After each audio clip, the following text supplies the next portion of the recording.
O primeiro insight que eu tive, que eu vendo aquilo, eu disse para mim mesmo, deve ser legal fazer. As vozes do campo ao som da vaneira. Olá, pessoal do meu canal do YouTube, Lorenzo Rivera, quem está falando é o Lorenzo. E hoje eu estou muito feliz em receber uma pessoa que hoje é um dos meus melhores amigos, ele sabe disso. É uma pessoa que é muito importante para mim nos últimos meses. Sempre foi um sonho ser amigo e hoje eu sou um amigo e que eu tenho contato e trabalho com ele, que para mim é uma honra. Daniel Hack, bem-vindo de novo. Muito obrigado. Tu sabe o carinho que eu tenho por ti. Meu irmão, é mais uma conversa de tantas que a gente tem no dia a dia. O carinho é recíproco, meu querido. Muito obrigado por essa honra, por essa deferência aí de poder fazer parte desse grupo de pessoas que tu, através da tua habilidade de comunicação, através dos teus canais, das suas redes, tu consegue mandar para o mundo a história, né, das figuras que aqui vão desfilar. Então, eu tenho a honra de fazer parte disso. Para mim, é gratificante e a gente, como músico, como artista, pelo menos eu sempre trouxe isso no meu coração, que quando a gente consegue, de algum modo, tocar as pessoas, tocar as emoções das pessoas, tocando, cantando, ou exercendo aquele dom, né, que Deus nos deu, eu sempre me sinto muito realizado e muito gratificado. E penso mesmo que isso seja extremamente engrandecedor para qualquer pessoa. Meu querido, vamos então começar lá atrás. Como a música chegou ao Daniel, aí vai de ti se quiser ser uma forma resumida, mais aberta, enfim. De novo, muito obrigado por me atender e seguimos em frente. É o seguinte, eu sempre, a música fez parte, assim, lá de casa, da nossa trilha sonora.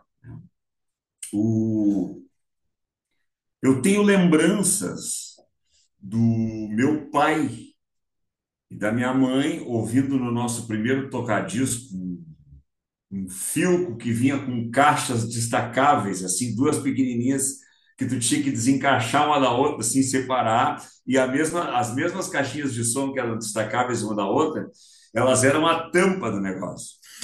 E, inclusive, eu tenho um book feito por um fotógrafo, esses fotógrafos que andavam e abordavam as famílias, e tem uma foto minha abrindo esse toca-disco, assim, eu bem menino, sei lá, 6, 5, 6 anos, uma coisa assim. Mas era dessa forma. Nós somos uma família de origem alemã e então o que se ouvia muito lá em casa eram as bandas. Sim. Eu tenho discos da banda Luar, esse estilo bem tradicional alemão, assim, muito festivo. Eu tenho O, lembranças de pequeno eu almoçando, assim, aquilo tocando lá em casa, e o pai meio que vibrando, embora o pai ficasse pouco por casa, porque o pai era caminhoneiro, né?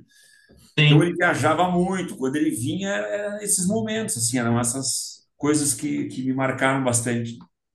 sim. E Daniel, como todo mundo sabe, ou quem não está sabendo, né?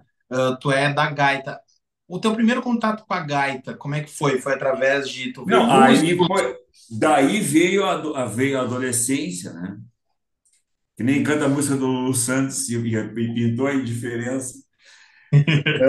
O que que aconteceu comigo na adolescência? Nós tivemos um crescimento muito grande da tradição, do tradicionalismo gaúcho, que na metade dos anos 80 ganhou os holofotes da grande mídia, os festivais cresceram, os CTGs se proliferaram, que já vinha, esse movimento já vinha dos anos 70, numa ascendência. E com a força da comunicação dos anos 80, as gravadoras, os programas, a mídia de um modo geral, né? Uhum. Aquele momento retumbou ali e para mim aquilo fez um sentido imediato. Mas, de qualquer modo, um pouquinho antes desse ápice do movimento tradicionalista gaúcho, as rádios cidade surgiram a partir do Rio de Janeiro e São Paulo com a programação de música nacional. Aí eu me insiro mais como protagonista do mundo da música, porque eu ouvia muito rádio. Por conta sim. da minha irmã, Margarete, que ouvia rádio, eu peguei isso aí dela e também comecei a ouvir rádio, né? Inclusive, eu tinha o meu grande sonho, quando começasse a trabalhar, era ter poder aquisitivo para comprar um rádio relógio. Porque aquilo, para mim, era o máximo que eu podia ser, entendeu? Um rádio relógio para me acordar com música. Olha aí. E o que aconteceu foi que, bem na metade dos anos 80, meio as coisas acontecendo juntas, assim, simultâneas, a tradição, o movimento da música brasileira, do pop rock, não sei o quê, eu assisto, eu assisto um programa do Globo Repórter, que o Globo Repórter acompanhava, uma equipe de reportagem acompanhava a banda RPM, que estava num sucesso estrondoso no Brasil, era o Pedro Bial, eu não me esqueci, era o Pedro Bial que entrevistava os caras, entrevistava a plateia, não sei o quê, e ele está no camarim do Gigantinho, aqui em Porto Oi. Alegre. Eu vi Sim, isso depois, eu vi num Globo Repórter. Ele entrevista as pessoas, não sei o quê, e está no camarim, com fãs chegando, falando com os caras, e foi o primeiro momento, foi o primeiro insight que eu tive, que eu vendo aquilo, eu disse para mim mesmo, deve ser legal fazer isso. Foi assim. Dali para frente, eu conversando com meu pai um dia, disse, eu queria, porque a minha identificação foi com o Schiavon, que era o pianista e tal, ele era bem maestro, ele fazia os arranjos, largava as coisas assim, ele não era o frontman, né? sim, sim. Era o Paulo Ricardo. Mas eu gostava, eu gostei do cara. E aí eu pedi para estudar piano. Mas aí piano já tinha alguns entraves, a dificuldade financeira, o instrumento era caro e tal, tal. Aí entrou o acordeão na minha vida, porque o que ocorreu foi que quando eu era bem pequenininho, lá, sei lá, 3 4 anos, meu pai tinha comprado uma gaitinha de botão e tinha me dado. Mas essa gaita estava no roupeiro, nunca tinha mexido. Com esse estrondo, esse estouro da música regional, o acordeão entra muito em evidência. Quando eu manifestei meu desejo de tocar piano, que não deu, logo depois o Conservatório de Música de Montenegro, que sim tinha uma reputação extraordinária em termos de cultura, ainda tem, Sim. mas na época ele ditava muitas coisas assim que a gente ia fazer em termos de arte, ele resolve colocar o acordeon no currículo dos ensinamentos.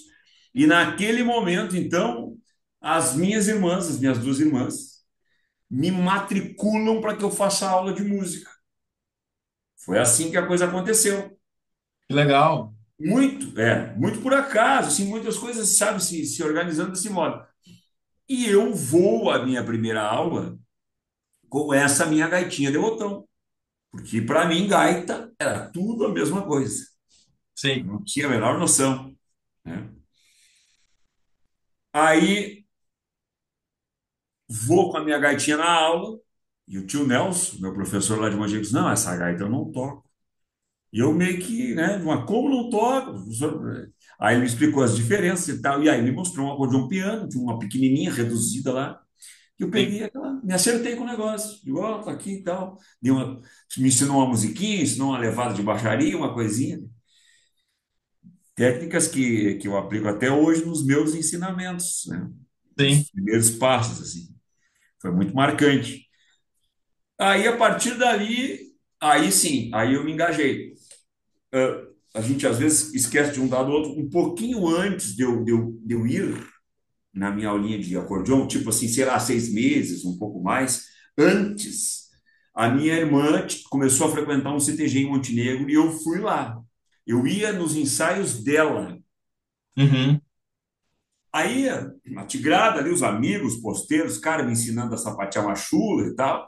Então, esse mundo também, as coisas, como eu disse, foram acontecendo concomitantemente, né, sucedendo os fatos. Quer dizer, eu manifestei o desejo de música, a música sofria esse boom, eu dou uma passadinha pelo CTG para ver a minha irmã dançar, quer dizer, o movimento tradicionalista entra na minha vida, o conservatório bota a gaita para ter aula, eu vou lá ter aulas de gaita. Claro, Tudo junto. uma confluência de coisas. O Borghetti estoura, mas estoura como, bom, até hoje o disco instrumental mais vendido do mundo, quer dizer, isso repercute muito nas nossas vidas naquela geração. Sim. E aí eu entro no mundo do acordeon e tal, e em seguida vejo um programa do Serranos. Vejo o Edson, e aí, Isso. aí foi a minha identificação assim absurda, absurda. Até só para relatar agora, nós entramos nessa entrevista aqui, uns minutos atrás, eu estava passando para um aluno meu a música Por um Sorriso Bibiana, que é um dos grandes clássicos da música instrumental composta pelo Edson, e eu manifestava para ele assim a minha familiaridade, manifestava para o aluno, né? Sim. Enquanto eu estava passando e tocando assim, o conforto que eu sinto, apesar de ser uma obra muito virtuosa, assim, o Edson foi muito feliz em compor, dar um trabalho para a gente manter e tocar, mas eu me sinto muito familiar com essa forma que os serranos tocam e expressam a música. E isso nasceu lá, nasceu naquele momento que eu vi o cara, disse, bah, é isso que eu quero para minha vida, né? Sim. E, bom, e aí eu só tenho que agradecer, porque aí os fatos foram se sucedendo dessa forma. Sim. Dali Dali eu também, concomitantemente a isso, estagiava no Banco do Brasil, fui estagiário do Banco do Brasil, com uma promessa de, a princípio, fazer uma carreira, Sim. que na época, e como até hoje, é uma carreira muito importante na vida das pessoas, né? Afinal de É contas, sólido, né, é Daniel? sólido, né? Uma instituição financeira bah, com uma repercussão extraordinária, com credibilidade e tal. E aí comecei junto com isso, mas só que aí a música foi andando até pelo desejo natural que eu tinha e tal, né? Sim. Cumprindo meu estágio lá no Banco do Brasil, as duas coisas foram indo, eu ia para o CTG, tocava no CTG, tocava no rodeio, tocava no aniversário, não sei o que, aquele negócio. E quando nós estávamos ali, aí em Montenegro, nós fundamos um grupo chamado Os Garotos do Sul. Olha aí. Que E, nome. não, não, claro, né? Chegaram Pá, chutando porta já. chegamos chutando bola, com gente de muito talento, mas tudo gurizada, cara, tudo gurizada. Nós tinha 14, 15, 16 anos, assim. E a gente estava indo bem, assim. Mas eu sempre fui muito, sobretudo, assim, nessa época, e tal, eu tinha muito, assim, esse desejo, esse ímpeto de crescer, né? Sim. Eu era um pouco, eu acho, assim, presumo hoje, eu não tenho essa, de forma correta, essa avaliação. Talvez quem conviveu comigo pudesse me avaliar melhor. Mas eu tinha uma certa pressa nisso, uma avidez né, em andar, em andar, em andar. Então eu fiquei um pouco nos garotos, aí em seguida apareceu uma oportunidade num grupo lá de Montenegro mesmo chamado Umuarama, que era um grupo de Sim. pessoas já mais maduras, que já tinham uma agenda de baile, já tinham uma estrutura, já tinham coisas assim, e tinham uma ligação muito forte com o Galpão Crioulo, que era um programa extraordinário, né, com uma reputação. Então Até hoje, aquilo né? é aquela oportunidade brilhou meus olhos assim, sabe? Tipo, aqui é uma oportunidade que eu. E foi uma coisa também um pouco ao acaso, porque eles tinham um acordeonista e por uma situação particular desse acordeonista, ele não pôde participar de um programa Galpão Crioulo que seria ao vivo na cidade de Lajeado. Esse cara não Cara, poderia ir. quando é para acontecer, não adianta. E aí eles vieram conversar comigo, perguntando assim, a princípio, se eu podia só fazer lá o programa com eles, né? E foi, isso aí deve ter sido 88, cara, uma coisa assim. Tem registro, Daniel? Eu não acho esse programa. Eu até conversei com o pessoal da produção lá e tal, e não me lembro que resposta que eles me deram na época, faz um tempo já que eu pedi isso aí.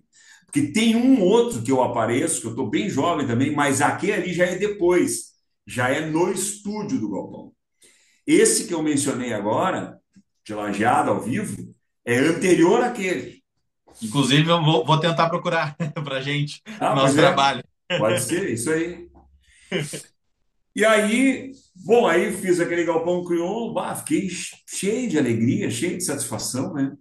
Ao vivo, uma pressão, cara, eu gurizinho, aquela pressão, os caras, vamos, horário, vai, não sei o que, vai entrar, vai voltar e tal. Aquela estrutura, aquela monstra estrutura. E tudo me cativava, assim, nesse particular, né? Claro, desejo de artista, de ir para música e tal. Era teu primeiro contato com uma coisa enorme, né, Daniel? Uma coisa grande, Nossa, assim. Então, Nossa, e eram indícios assim de que parecia que as coisas iam funcionar, né? sim, sim. E então fiz esse Galpão Crioulo, voltei, acabei efetivando com o grupo que estava preparando um disco, que também me proporcionou a primeira experiência em Em gravação estúdio. de disco, do Grupo Moarama.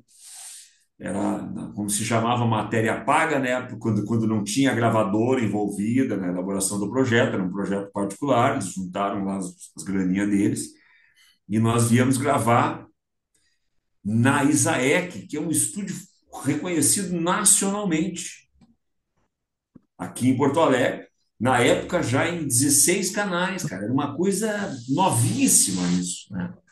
Sim. Aqui para o Rio Grande do Sul, para os padrões do Rio Grande do Sul. E aí, de fato, criei as cordionas, vim, gravei as cordionas. Até hoje, assim, eu tenho um grande orgulho. Por exemplo, Cantando por Aí Sim. é uma música que eu criei aquelas cordionas quando eu tinha 16 anos de idade, cara. Eu estava recém dando os meus primeiros passos, né? Caraca, eu não sabia. É, Foi então uma das primeiras músicas que tu fez, foi as então. minhas primeiras criações, foram essas gaitas que eu fiz pro disco do Grupo Morama, dentre elas o Cantando por Aí. Caraca, eu não sabia. Cara, que genial. Porque é um baita chamamé. É lindo o chamamé. Pois é, pois é, imagina, eu era muito imaturo, aquilo completamente instintivo, sem nenhuma forma de raciocínio ainda mais elaborado musicalmente. Tu criou a Era- gaita e escreveu a letra? Não, as letras eram todas do meu querido professor, o Darney Bruno Lampert, letras e melodias. Um cara genial, saudoso hoje, mas foi meu querido amigo depois, assim, era um cara bem mais velho que eu, mas eu sempre me relacionei muito bem com ele, porque ele era um cara muito mente aberta. E uma pessoa assim, o artista na verdadeira acepção da palavra, porque ele Sim. tinha uma capacidade de absorver o mundo impressionante, porque ele veio do mundo do rock, ele era fã do Elvis, cara. Ele fez programa de TV, ele era roqueiro. Ele era um cara que escrevia música em alemão, em inglês, em italiano. Ele tem discos, cara. Ele tem canções compostas em línguas estrangeiras cantadas por ele. Ah, então era um cara de outro mundo. Não, aí é o seguinte, ele tem o pessoal do Grupo Marão procurou ele para ele fazer parte do grupo. Sei lá em quanto tempo ele absorveu toda a ideia do gauchismo e, e fez 10 ou 12 letras, cara, por disco. Tudo ele, Caraca! sem ter a vivência, só pela capacidade sensível de entender. Ah, quando o cara é pra fazer uma coisa, nasceu pra isso, não adianta, né, cara? Porque o cara mesmo. Tu vê, por exemplo, tu mesmo, é a prova, cantando por aí, pra quem não conhece, é um chamamé lindo, lindo, de sucesso. O Daniel toca nos bailes, já tocou com o Serrano, já tocou com um monte. É um chamamé lindo. Inclusive tá nas redes Vamos dar uma sociais do ideia só Daniel, para as né? pessoas não Ó, ficarem. aí, ó. Aí, ó. Aí, ó, meu gaiteiro do Rio Grande.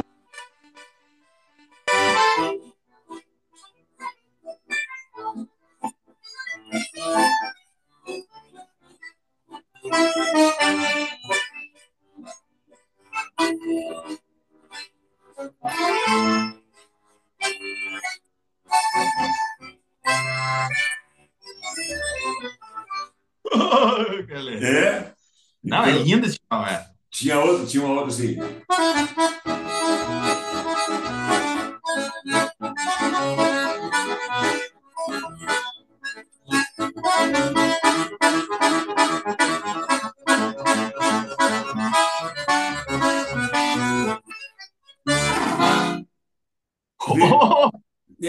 Eram coisas assim, sabe? Tinha um bugio que depois o grupo Quero Quero também gravou. Era.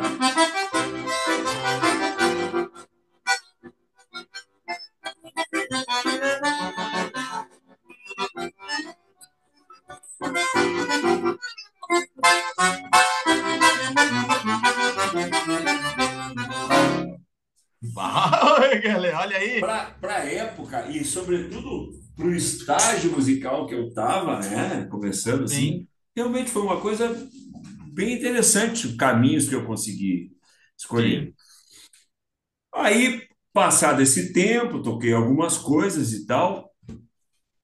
E lá em Montenegro mesmo aconteceu aquele episódio que eu já narrei, mas que na minha história é relevante, que foi um momento que eu, muito fã do Serrano sempre,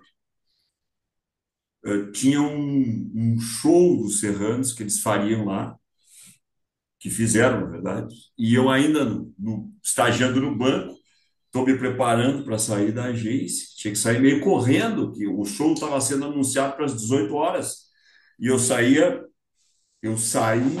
às 17. Então eu estou terminando as minhas coisas e naquele momento, eu sou chamado pela gerência, mas já saindo. E eu já meio que me embruteci, mas eu não acredito, eu nunca sou chamado de gerência. Até porque o estagiário sempre tinha uma coisa assim, né? Que quando o cara era chamado é porque eu tinha pisado na bola, eu tinha feito alguma coisa errada, e se dizia muito que tinha deixado, chamava em, tinha deixado de estourar a conta quando passava dos limites, né? Sim, E aí eu pensei, será que eu fiz alguma coisa assim naquela fração de segundos? Pensei, cara, não me lembro que eu fiz nada, fiquei apreensivo, mas meio com pressa e meio com raiva, eu queria ir embora. sim. Descia as escadas da onde eu vinha, que eu vinha do terceiro piso assim, e tu descia para o segundo. Quando tu chegava no segundo pavimento, a gerência era reto naquela escada que tu desceu assim, então tu enxergava de longe, era envidraçado, tinha uma pessoa sentada de costas. Eu digo, não quero saber, eu vou chegar batendo e vou entrar, eu quero saber o que ele quer, meu querido Lisboa, Tem o gerente. show dos Serranos. É claro, eu quero saber qual é o problema que eu fiz aqui, porque eu quero vazar disso aqui, né? Ai, cara do céu, era uma gentileza do meu gerente, o Lisboa, que era bom jesuense, conterrâneo do Edson. Tinha levado o Edson na agência, como ele sabia que eu tocava, porque nas festas do banco eu tocava, a gente se juntava, ele sabia que eu era muito fã. Ele me faz essa gentileza de me levar na gerência para apresentar o Edson. Que sonho. Extraordinário, extraordinário. E aí, cara, eu fiquei absorto quando que eu viro assim, que eu vejo que é o Edson, meu Deus! E aí, bom, me aproximei, aí eu digo, eu devo ter sido o cara mais chato da face da Terra, porque ali eu comecei a conversar com o Edson, Acabou a conversa do ninguém mais cara. falou, cara, ninguém mais falou, só eu. Mas aí, nesse dia, tu vê, quem antecederia o show dos Serranos era o Grupo Moarama, mas não com minha participação ainda. Isso foi anterior à minha entrada, Sim. né? Mas foi nesse dia que eu vendo o show dos Serranos, eu comento, né, com um querido amigo, o Caio, também bom jesuense, que era o responsável, alto posto da Brigada Militar, que era o responsável por ter levado os Serranos até Montenegro. Eu comento ao Caio e digo assim, meu sonho era tocar aí. Eu quero tocar aí. E ele, numa generosidade, também dizendo: não, meu filho, faz o seguinte, tu continua estudando, te dedica e tal, e o resto do destino se encarrega de te ajudar e tal. Cara, é uma coisa. Como é que é, né? Tu É vê, eu nem surreal. tinha passado pelo Moarão ainda, estava dando meu Sim. começo de jornada, começo, É o que a começo. gente falou há uns minutos atrás. Cara, quando tá escrito, não adianta. Não adianta. Não adianta. Poxa, tu chegou aos Serranos, tu fez aquela história que a gente vai chegar lá ainda. Mas tu vê, tu lembra do cara da brigada que te falou ali quando tu era jovem? Cara, e realizou. E É, muito bem realizado, diga-se de é, passagem. pois é. E aí foi. Aí veio essa história, então, posteriormente, o Grupo Moarama, aí com o Moarama, que tinha essas portas abertas, eu acho que eu fiz uns 3 programas Galpão Crioulo e tal. Nesse meio tempo, surge uma oportunidade de eu viajar com o Coral 25 de Julho para a Europa. Oportunidade esta que foi criada pela minha irmã, saudosa irmã, que perdi muito jovem, a Beth, mas ela era minha irmã do meio, que também tinha uma relação muito próxima com a música, embora ela não tenha me influenciado diretamente. Ela estudou música na URGS e tal, assim, né? Sim, Mas então ela estava ali, mas não foi uma coisa. Por isso eu cito menos essa influência, embora, claro, tivesse de outras formas na minha vida. Mas a Beth sempre, e a Beth mais no mundo da música canto coral, da música erudita, sabe? E eu sempre fui um cara sim, mais popular, assim. sim. Mas a Beth cantava no Coral 25 de Julho, aqui em Porto Alegre, que tinha um intercâmbio com a Alemanha. Eles faziam, assim, de 2 em 2 anos, ou de ano em ano, uma excursão, né? Excursionavam pela Europa. E a Beth chega em casa um dia e diz, mano, o negócio é o seguinte, assim, assim, o coral vai para a Europa. Estão precisando de um gaiteiro, estão procurando um gaiteiro que toque as danças gaúchas. Porque os coralistas tinham um grupo de bailarinos que se piochavam e faziam uma apresentação do folclore gaúcho, além do canto coral, né? Sim, Só que todos os arranjos eram feitos pelo maestro Hilsberg, que era um cara aqui da OSP. Os arranjos eram sofisticados. Na época, hoje ainda tem muito acordeonista que lê partitura, mas na época era muito poucos, cara. Muito pouco, porque era um instrumento extremamente popular. A parte acadêmica do instrumento estava começando. Estava sim, dando os começando. primeiros passos. Estava começando. E eu lia por causa do conservatório. Aí ela disse assim: tu quer fazer um teste lá? O pessoal vai aprovar, ou não, né? Digo, eu quero, estou dentro, vamos lá. E aí vim para Porto Alegre. Fiz ali um testezinho com o Nestor, que era o maestro do coral, e mais um pessoal que era encarregado ali e tal. Toquei um pouquinho, disse, não, acho que vai dar bingo, vamos nessa. Recebi os arranjos, bah, passei um trabalho, que, nossa senhora, porque também era muita areia para o meu caminhão, cara. Mas aí fui indo. E aí, cara, eu tive também uma das grandes alegrias, assim, incentivos da minha vida. Conheci Carlitos Magajanes, do bandoneon, Uhum. que é um nome extraordinário, uma pessoa assim que todo meio gaúcho adorava, conhecia. Ele era um cara dos festivais, ele era jurado, ele era maestro, ele era regente, ele tocava cara, o cara é incrível assim. E uma alma e eu me afeiçoei muito a ele ali, porque os arranjos eram compostos para dois acordeões, vamos dizer assim. Como eles não acharam o outro acordeonista para tocar, eles pegaram o Magajanes.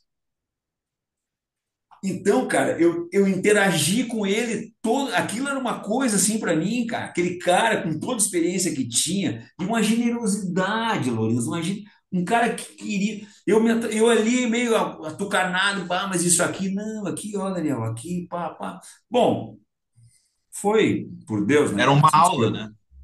cara, total.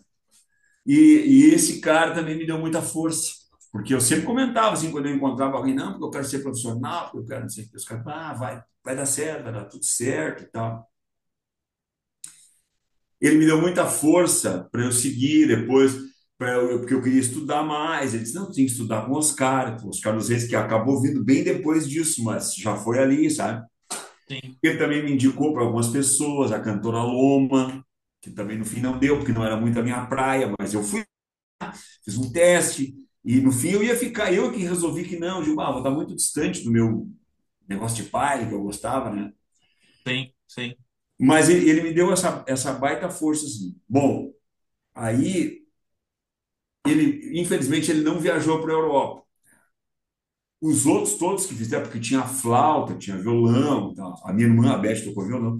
E aí, pá, Europa. Aí eu passei 45 dias, diga. Retomando as gravações do nosso segundo bloco aqui, com o mestre Daniel Hack. Daniel, estava falando da tua viagem para a Europa. E fui para a Europa 43 dias. Uma experiência, outra experiência incrível, assim, para mim, sabe? Porque além da música, que, claro, eu estava ali acompanhado de todos, né, um monte de cantor e tal, mas tem também a questão, assim, que nós já estávamos com a reforma política e econômica na Europa, mas eu fui visitar os países da Cortina de Ferro, porque era a Alemanha Oriental, Polônia, Hungria, passava pela Tchecoslováquia, e aí sim, Áustria e Alemanha Ocidental no final da turnê. Então, aquilo foi uma experiência extraordinária, porque culturalmente ainda se vivia toda a forma, né, todo o espectro da cortina de ferro. Nós tínhamos três agentes do governo que Caraca. nos ciceroneavam, claro, né, dando os limites assim dos caminhos e tal. Sim, Foi uma experiência muito interessante, muito importante. E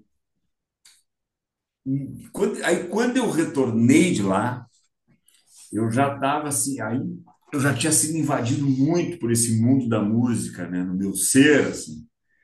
E eu tinha conseguido no banco umas férias prolongadas, eu tinha alguns abonos ali e tal, de coisas que eu tinha feito, então eu prolonguei um pouquinho. Quando eu volto, a rigor, eu estaria me preparando para fazer o concurso interno, para seguir carreira no banco. Mas eu sim. não estava estudando muito, não estava muito entusiasmado com aquela ideia.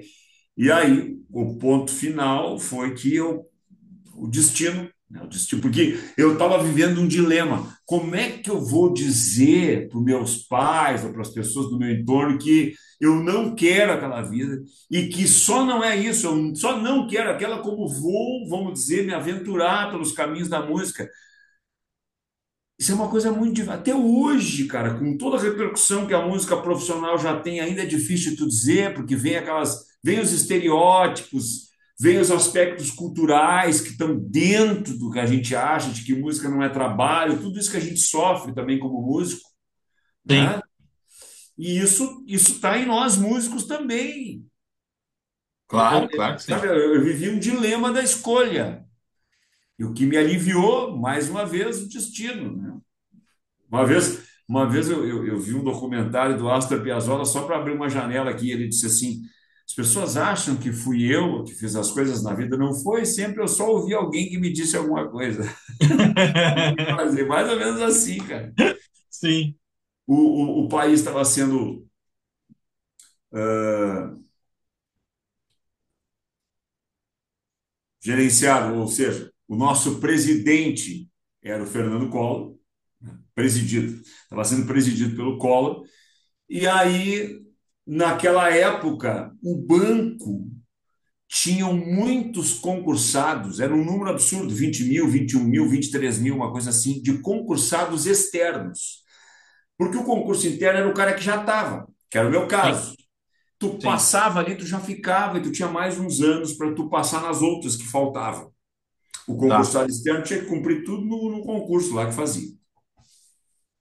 E esses caras, esses concursados externos, estavam tendo o prazo, o limite do concurso deles, eles tinham passado, mas estava expirando. E eles moveram uma ação contra o banco, reivindicando a posse. Olha. O que, que o banco fez? Cancelou o concurso interno. Pá. Ferrou todo mundo. Quem queria seguir, ferrou, né? Pá. Mas eu era o gancho que faltava para mim, entendeu? Sim, claro. Era o que faltava o empurrão. Era o empurrão que faltava. Por isso eu digo, tem coisa que é o destino. Sim, Aí eu nem esperei, porque eu ainda tinha um prazo para cumprir, e isso eu não me lembro bem, tá? Porque assim, ó, o meu prazo não era muito pequeno, eu ainda tinha um prazo razoável. Eu não me lembro se, por exemplo, se no outro ano fosse instituído de novo o concurso, eu não lembro se eu ia ter idade para fazer. sim. Mas eu já estava dizendo que não, tá? Mas eu não lembro disso. Eu não lembro. Eu não lembro se eu poderia ou não. Eu só sei que eu peguei esse gancho e entrei com um papo lá em casa, fui falar com o pai, com a mãe, explicando toda a situação, que eu queria ser músico, assim, assim. Cara, eu fui um dos raros casos de menor estagiário que pediu para sair. Eu me Ah, lembro, eu me lembro que os meus gerentes estavam consultando lá as circulares do banco para saber como proceder, porque era um troço meio diferente e tal. Porque eu queria Daniel, encarar a Daniel fez música. os E caras aí, se cara, enlouquecer. hã? Os caras do banco se enlouqueceram. Pô, o estagiário tá pedindo pra ir embora. É, uma coisa assim. Mas também, cara, foi outro ambiente, assim, sabe, que eu sou muito grato, que pessoas muito capazes, muito competentes, assim, intelectuais, Sim, letradas, assim, pô, foram muito importantes na minha vida. Eu aprendi muito, cara, sabe, assim, de comportamento, tive chefes incríveis, cara, incríveis, lideranças amáveis, assim, umas mais calorosas, assim, que também são importantes na vida da gente, né, cara, para te empurrar, para fazer tu andar e tal, e vamos lá, meu, essas coisas assim. Então foram momentos muito incríveis, muito importantes que eu considero assim também, que acrescentaram muito depois na minha capacidade, na minha forma de olhar para a vida. Sim. Bom, aí me desliguei do banco e o que que eu fiz? Digo, eu vou para Porto Alegre. E no finalzinho do meu esquema do banco, eu ainda vou num baile com uma turma do banco, que o baile era em Novo Hamburgo. Fui de carona Tá. com eles. Chego lá, tá tocando os Oliveiras. Eles incomodam o Nardel, diz, nós temos um gaiteiro aqui, não sei o que, deixa o cara tocar. Eu toquei, e aí depois fui nele, quando terminou o baile, disse, meu, eu queria tocar, eu queria ser profissional e tal, vou te deixar meu telefone aqui, se tu puder me indicar para alguém. E aí, cara, essa é outra coisa, que também não é uma coisa que acontece facilmente. Ele me indicou para um cara, eu vim falar com o cara, com aquele não deu, mas aquele me indicou para outro, e aí eu já engatei. Cara, o que eu tô te falando. Quando é pra acontecer, não adianta. Eu Não já adianta. engatei, tudo era assim, ó, era uma coisa meio linkada na outra, não tinha muita, sabe? Não Sim. trancava muito. E os Oliveiras, o pessoal te indicou pra qual banda? Os Oliveiras me indicaram para o Querência Missioneira, Tá.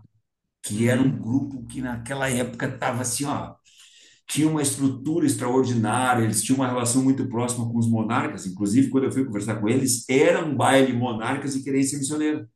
Uma dobradinha? E isso no galpão em Sim. Canoas ali. E os caras tinham uma baita estrutura. Bah, fiquei louco, né? Mas aí não deu. Tio Neuri não me quis, eu brinco com ele, meu padrinho musical, mas é porque ele me indicou para outro, ele não me quis. E aí ele te indicou pra qual? E que aí deu certo. Os Matreiros. Uhum. E os caras muito legal também, o Márcio e o Osmar. O Osmar depois cantou no Gurizada Medonha. O Osmar, um grande cantor. O Márcio e o Osmar, dois irmãos, assim, que capitaneavam o negócio. Sim. E aí vim, fiz um teste com os caras e engrenei. Engrenei. Eles muito caprichosos, assim. Tinha um baterista muito empreendedor, muito operoso. Tinham negociado umas caixas novas. Assim, a Stanner tinha feito uns relançamentos dos modelos, assim. E, cara, eles tinham aquele equipamento. Era uma coisa super boa, assim. Sim, sim. Era uma banda de um outro nível musical, vamos dizer assim. Muito, muito legal. É. Tinha essa Sim. coisa da estrutura, assim, do som. E que a estrutura é fundamental, né, Daniel? É. Tu tem que ter. Não adianta. Tem que Eu não ter. sei como é que tá hoje, atualmente, as bandas maiores, assim, se elas estão com suas próprias estruturas ou se estão alugando, enfim, mas independente se é alugado ou não, tem que ter uma estrutura. Não adianta tu só pegar e chegar e tocar. Hoje tu tem que ter tem que ter a luz, tem que ter o telão, tem que ter aquela coisa, né? É. Todo o aparato faz parte daquilo que tu expressa, né, cara? Sim, é o a mais, né? Teu operador de luz, né, cara? O cara que toca contigo, né? O Sim, cara que sabe sim. quando tu vai parar, quando tu vai fazer um baixo, o cara faz o ataque, isso aí tudo lá. Sim, né? Não adianta a gaita parar e a luz continuar ali, saracoteando, né? Bom, e a tua chegada no grupo Quero Quero, Daniel, que Foi aí, aí, daí foi logo em seguida. Aí foi em nós nos, seguida? sim, aí nos matreiros, esse nós estávamos com um problema no som, contratamos um técnico para ver o que que era. Esse cara foi lá, eu conheci o cara era o técnico do Quero Quero. Eu tinha visto Quero Quero fazia umas 2 semanas, e o cara chegou em mim e disse: "Ô, meu, tu não é o Daniel? Você sou. Meu, Quero Quero tá te procurando."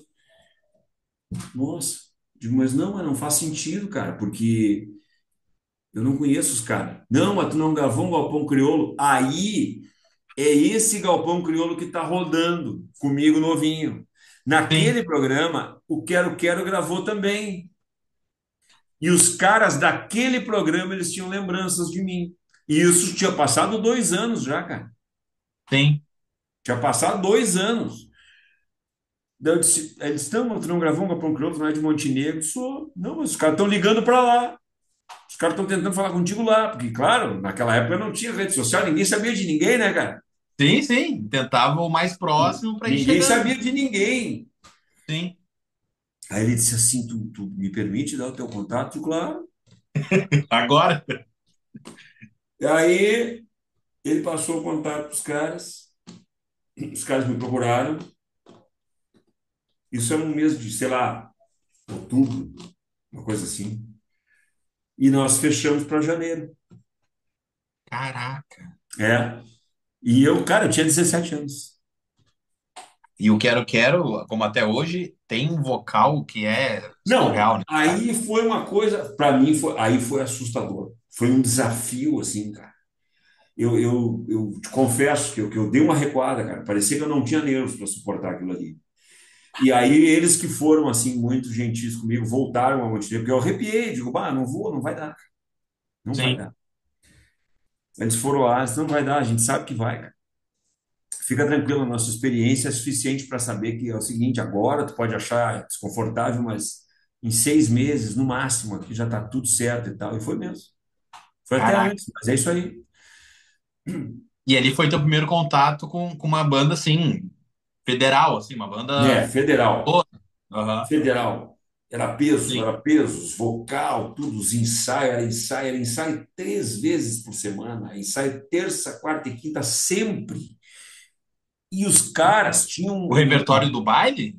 repertório, porque eles tinham uma política que vinha das bandas dos bailes de clube, Uhum. que era a renovação de repertório. Não era que nem nós temos, tu tira tu cria a tua música e fica tocando a tua música. Sim. Naquela época era um outro tipo de mentalidade que eu quero tinha, era renovar repertório. Então, cada coisa que chegava nova, tu estava tirando. Ah, que Eu nem legal. conseguia acompanhar tudo aquilo. Porque era, claro, cara, era muita coisa para mim. Sim. Porque os caras tiravam no ensaio. O cara nem levava para casa, porque o cara que estava tocando antes de mim era o Pereirinha. O ouvido do cara era uma.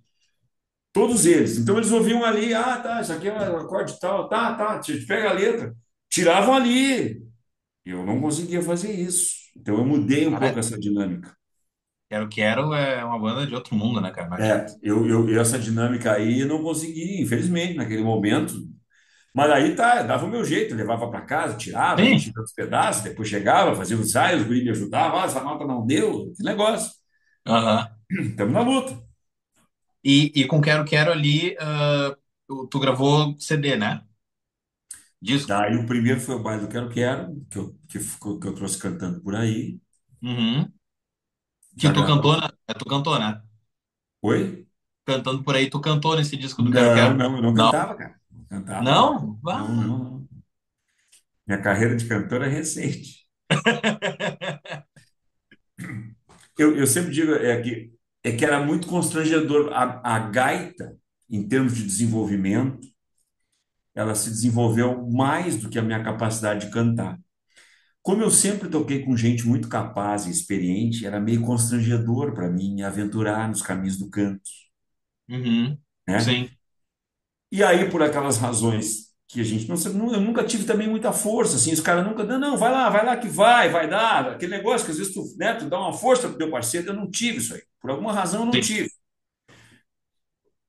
E aí eu fui deixando, e a gaita tá indo e eu tô indo pela gaita, tu tá me entendendo? sim, sim, Ah, sim. mas então só para. Não, não cantei. Lá quem cantou foi uma Marreco, trouxe no arranjo original que a gente fez lá. Quero fez mais umas coisas ainda. Bah, fantástico. Então, tu considera que o Quero Quero, sem menosprezar as outras bandas, claro, ele te projetou pro cenário da música gaúcha. Projetou, digo, pros holofotes, vamos dizer assim. Com certeza. Porque eles tinham um reconhecimento de crítica muito positivo, né? Era Uhum. incontestável a musicalidade. Sim. Sim. Até hoje, eu fui no Grande Encontro do Rio Grande da música do Rio Grande, acho que foi em 22. Tu tocou com eles. Cara, Isso. eu nunca tinha visto um vocal Que tão coisa alinhado bonita aquilo, né? e perfeito como aquilo, cara. É, Me arrepiou, eu vi ao vivo e parecia que eu tava ouvindo o disco. Porque os caras é, são geniais, genial, genial. sabe? O Genial. baterista, o Cristiano, toca muito, o baixista, que me fugiu o nome agora, toca muito. Marreco? É, Marreco. os caras cantam muito, cara. É. É uma banda de alto nível, É. muito alto Não, nível. não, não só me projetou, como me ensinou um jeito de olhar para a música que Sim, permanece comigo até hoje, né? sim, sim. E o motivo da tua saída do Quero Quero foi o convite dos Serranos, isso? Aí é o seguinte, daí eu fui me aprofundar, aí gravamos o Baile do Quero Quero, daí gravamos Lá Vem o Rio Grande a Cavalo, que foi um disco que deu mais uma alavancada, vê que vem num crescente, né, cara? Cara, esse disco é perfeito, eu amo esse disco. É. Aí fui estudar com o Oscar, Sim. nessa época, 94. Estudei com o Oscar, estudei, fiz um método e tal, queria me aprimorar tecnicamente, tal, tal, deu uma crescida mesmo, tecnicamente, assim, eu dei uma crescida boa. Quando eu já tinha saído das aulas, que eu já estou tocando a minha vida aqui, o Oscar me ligou um dia, só, Daniel, o negócio é o seguinte, os Serranos estão procurando alguém e eu indiquei teu nome, endossei teu nome. Tu é um nome, assim, que foi manifestado lá e eu acho que tu é um cara que agrupa os predicados assim que fechariam todas lá no Serranos e papapá. Pá, cara. Daí me acendeu todo aquele negócio que eu tinha dito lá atrás, que não estava mais aqui na frente, estava meio que atrás, inconsciente, entendeu? No Aí coração a mil, né? cara, me ligou tudo aquelas luzes, assim, digo, bah, olha só, cara. Só que eles tinham os serranos, assim, por uma questão ética, assim, eles não abordavam diretamente. Nós somos um mercado pequeno mesmo, tirar um cara. Hoje já está mais tudo bem, cara. Os caras vão saindo e vão entrando e voltam e faz aquela churumela toda. Mas na época, assim, se tinha um certo pudor, né? De cara, o cara fica com aquela culpa, o cara tirou o cara, né? Sim, Então ficavam os rumores no mercado e a gente ia procurar os caras, entendeu? Como se partisse claro. mais de ti do que dos caras, né? Sim, claro, pra não ficar ruim pra banda que quer te tirar, né? Para não ter aquela coisa de, né? E claro, evidentemente que não era só eu no páreo, tinham outros Claro, grandes agonistas. E eu meio que me esquivei do negócio, porque eu fiquei um pouco receoso, assim, sabe? sim, Sei, por alguma razão assim, tipo, mas será que é para mim mesmo? Não sei que. Bom, o fato é que eu não fui. E aí o Elias Rezende, que é um grande acordeonista, depois que fez sucesso com o Zezé, tocou com o Zezé vários anos, até hoje o cara é um gênio da nossa música, que também era um dos caras que estava no páreo, fecha com os Serranos. Eu sofri um pouco quando soube da notícia, de, podia ter sim, ido. Digo, mas tá tudo certo, vai ver que é para ser assim mesmo e tal, tem que ficar aqui no meu esquema. Porque eu, de fato, naquele momento já me configurava assim, numa figura mais exponencial no Quero Quero. Já tinha parte da liderança ali que eu gostava de fazer também, né? Essas coisas assim. E eu sabia que, ou pelo menos corria o risco de eu entrar no Serrano. Claro, que como aconteceu, isso tudo vai murchar de novo, tu tem que reconstruir, porque afinal de contas tu tá entrando, não vai chegar, né? Que sim. nem diz o Não nosso, não chega vai como chegar de líder, protagonista, né? né? Não chega como protagonista, né? Não Não tem chega, como. não chega de líder, né? É, sim, E aí, aconteceu isso aí, mas só que o Serrano sempre teve essa política assim, de tu fazer um teste e tal. E acontece que nesse meio tempo o Elias acabou nem indo para lá, porque os garotos de ouro tiveram a cisão deles, os meninos vieram fazer o Tia Garotos. E quando vagou acordeonista nos garotos, o Ayrton procurou o Elias, sabendo que o Elias está fechado com os Serranos. Porque o Elias estava fechado, mas ele não tinha vindo. sim, sim. E aí o Elias liga para o Edson. Mas tudo feito no caráter. Só. O negócio é o seguinte: Claro. aconteceu isso, isso e isso, foi de uma seriedade incrível. Só que com os garotos eu pego efetivo. Com vocês eu faço o teste. Com o risco de alguma coisa não dar certo, aí eu estou sem trabalho de novo. Eu preciso trabalhar e o Ayrton me garantiu. E o Edson não, tranquilo, está liberado, zeramos nossas. Não tem nada, vai fazer tua vida. E aqui nós vamos achar outro cara. Quando isso aconteceu, daí eu fui procurar os tipo, vou lá. É minha chance. Eu vou lá, porque também o Pereirinha tinha comentado um negócio que ele achava assim que os caras tinham uma certa predileção, não sei se predileção, mas um gosto que fosse, né, que eu pudesse ser eu. Eu fui lá, conversei com os caras e fechei. Aí fechei. Aí fiquei E ainda tu um lembra que o tempão no cara Quero falou pra Quero. ti lá, né, cara? Hã? Ah, e imagino que tu lembrou que que o coronel, enfim, te falou lá, né? É, o Caio. E aí, cara, 21 de fevereiro de 97. Também, cara, entrei assim, né, lá no meu cantinho, com um certo receio, mas aí que eu te falo, sempre num cresci, porque aí outra vida, aí os grandes palcos, as grandes responsabilidades, em conjunto com isso, onde tu chegava, as pessoas sabiam quem era, isso causou, assim, uma transformação em mim, cara, sabe? Sim, um, imagino. um, um sentimento extraordinário, extraordinário. As músicas conhecidas, reconhecidas, as pessoas vão no baile porque é o artista, porque é o serrano. Isso muda tudo na vida da gente, cara. É outro mundo, né, Daniel? Porque como a gente É já falou, outro mundo. Serranos não é apenas uma banda, é uma marca. É uma marca. Como tu falou, as pessoas, vão no baile, beleza. Não, não, as pessoas vão no baile para ver os serranos, Para ver ver os quem tá no serranos. palco para tirar foto, para dançar aquela música que só o Daniel, Isso, o que o Dr. cara Edson toca. ouviu lá, que tocou no casamento dele, ou que ele ouviu com o avô, Exatamente. ou que o pai ensinou. Um troço incrível, isso aí. Incrível, Sim, incrível. E aí eu vivenciei toda essa nova era, cara. Que eu peguei do CD, né? A sim, internet. Gravei os DVDs, que era uma novidade, quer dizer, aí a nossa marca, as fisionomias passaram a ser mais reconhecidas. sim. Então, vivi um momento extraordinário. Tudo que é coisa de boa, Estados Unidos, China, Mercosul inteiro, país inteiro, tudo que é coisa assim, maravilhas. Até o momento em que eu disse, bom, eu acho que eu cumpri a minha oficina aqui.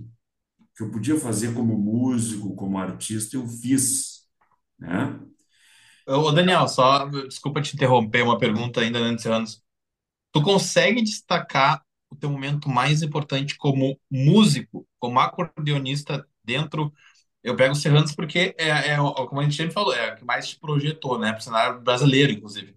Dentro do Serranos, qual foi o teu momento mais marcante? Que tu assim, ó, tu nunca vai esquecer, nunca, jamais. Eu não tenho como te citar um, sabe? Uhum. Eu não tenho. Mas eu acho que a virada ali de 90, dos anos 90 para 2000, que eu passei a ser também assim um compositor, que as minhas músicas começaram a fazer parte do projeto.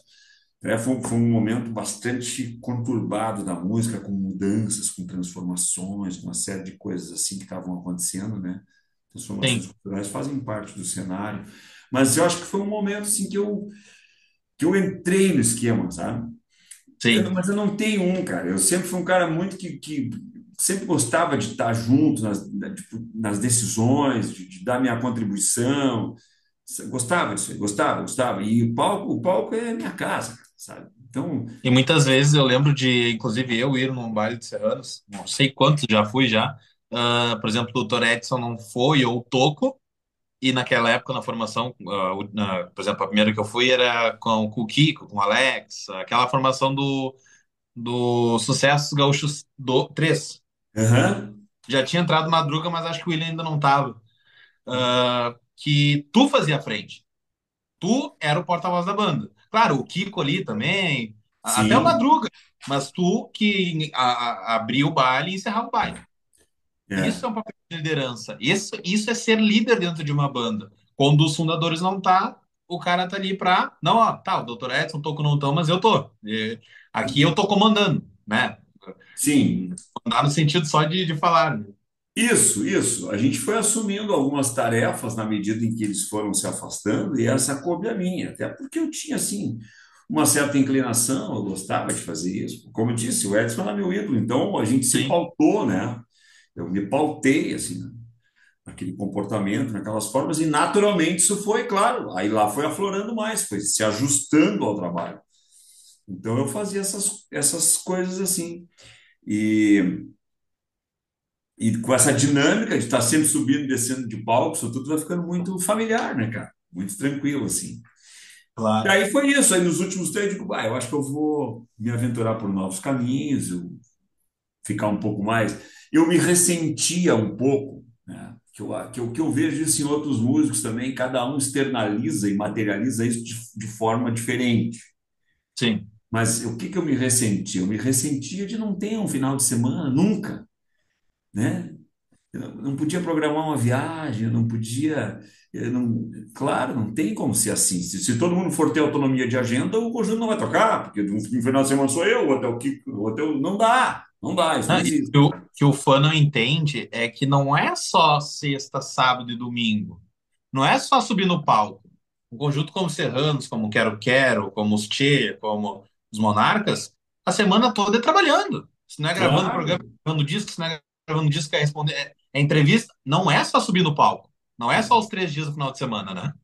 são muitos compromissos e também a própria dinâmica do trabalho de agenda mudou. Mudou. Por exemplo, Uhum. Serramos era uma forma que se tinha. Se tocava aí, tinha meses que se tocava 10, imagina, 9. E de Caraca. repente isso passou para 17, 20, 17, 20, 17, 20, 22. Mas o mercado mudou, o sistema mudou. Casas especializadas em dia de semana, aniversário de município. Aí era muito longe, não tinha como vir, porque a logística não dava certo, ficava na estrada, entendeu? Todo mundo, mudou para todo mundo.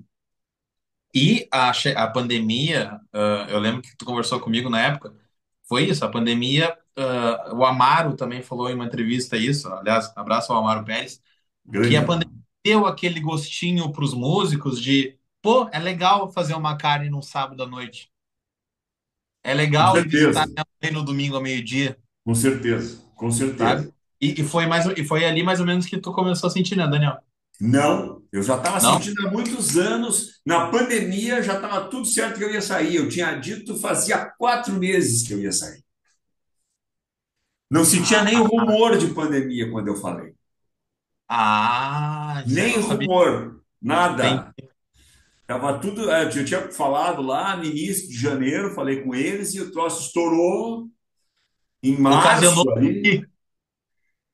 Eu ia sair em maio. Sim, E eu me comprometi de ajudar e tal, achar alguém, estamos juntos aí sempre. Eu tenho o maior carinho pelos serranos, uma gratidão enorme. Como sempre, meus olhos brilham. As pessoas falam, pô, teus olhos brilham, eu vou sempre brilhar, entendeu? sim, Que sim. foram momentos incríveis da minha vida. Então, me comprometi, só vamos achar alguém, se vocês quiserem. Eu estou aqui me pondo à disposição. Vocês conduzam, né? Sempre fiz isso. Claro. E foi isso que aconteceu.